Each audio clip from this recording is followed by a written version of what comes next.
And I'm just going down through there, and I got really sleepy and got worse and worse. And I dozed off. And when I looked up, I was looking right straight at a bulldozer blade. Oh, no. Oh, no. And I slammed the brakes on. When I drove for Son's car, he built it down at Pistones. And I'd seen it, and he said I could drive it then. And so what we done, we went down there on Wednesday and practiced some, I believe it. Well, then I went home Thursday, and I went to Kingsport. I went to Columbia, South Carolina, and we ran a 200-lap race down there. I won it in my car. Then I come back home, went back to Charlotte.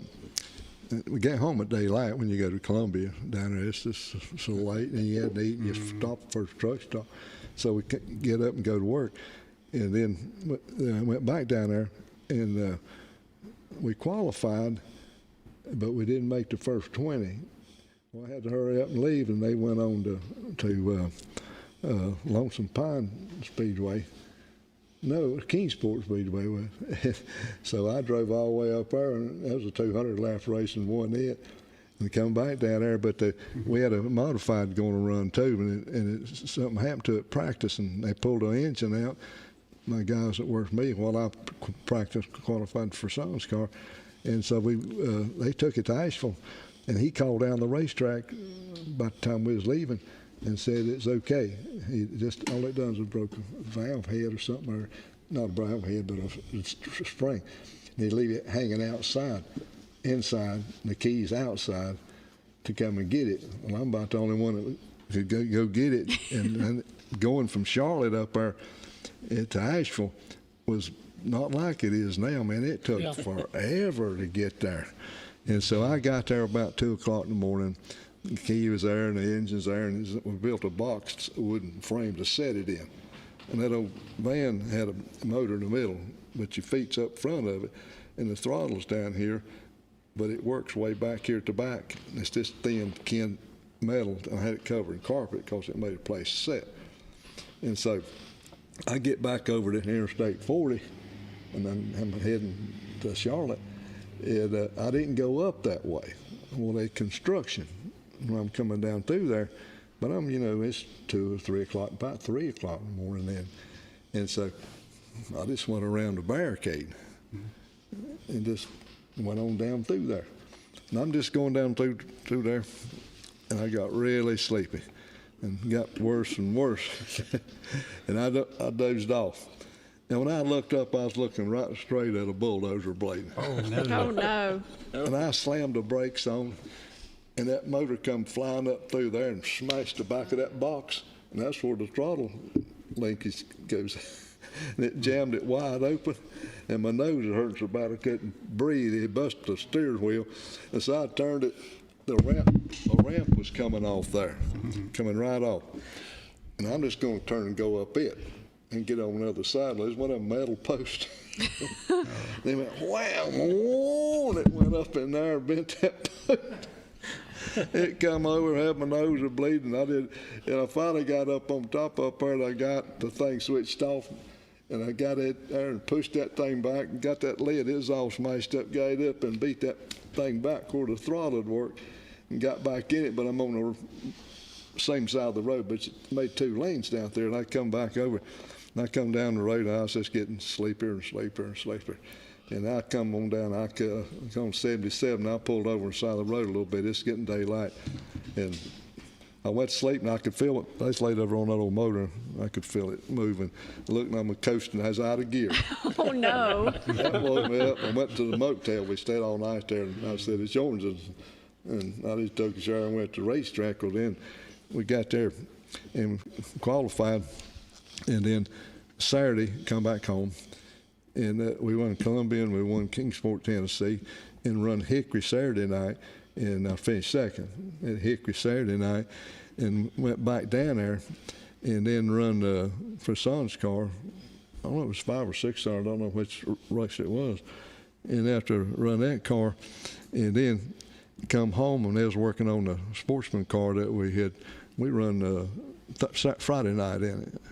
Saturday night at Hickory, and we working on it to go to Bristol Memorial Day. So we go to Bristol, And I ain't slept since Wednesday night. Wow. And went to Bristol, and it's hot. We thought we could sleep, but they moved all the trucks outside after we unhooked and unload our stuff in there. And I thought I could sleep in it, but you couldn't sleep, you know. And the race wasn't until that night. And we got up there about noon.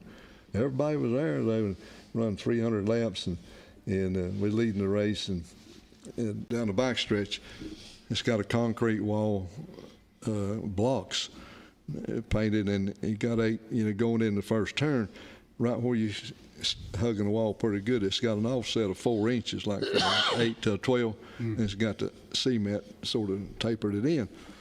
And I just getting so sleepy, and we was leading the race, and I was come down there, and the right rear tire hit that thing, blowed the tire out, and the car spun around, went down the apron, come flying back up into the guardrail. Had guardrail there then. And smashed that guardrail, make my trunk way up in there, knocked that back window out of there, come back down the track, and it was still running. So I went around the track, you know, and went into pits. Everybody did, changed tires, and come back out. And so I still back up front, you know. And, so they take off again, run 100 miles. It's 300 race, and then another 100 miles. You know, you sit there, you know, Gil knows he's drove at night lately, you know, you can just about think I could close my eyes and kind of tell. One eye at a time. And I hit David, that one same at a place time. now, Yeah, again, and done the same twirl and come back down, took off real fast and went in the pits, changed tires, come back out, and got back in the lead. And I'm running out there, and we get down towards the end of the race, and I was running Firestone tires, and Tommy Houston was running second. He's a lap down with Firestone tires. And Firestone man, Gene Petty, he would travel with us. So what we done there, he said, let Tommy go by, you know, but like no laps hardly to go. You know, okay. And I most didn't go by. And I sat back there a little while, and I ain't never won a race letting somebody go by, even 10-lap lead. Yeah, don't work so that I way. passed him back, and I come down through there, and it's like 2 laps. And, you know, I hit that same place again, and I got a whole lap lead. Tommy went wham by me, and I spun around and was going for the white flag. Well, he got it, and I spun around here, but my tires blowed out, and I make it by there behind him.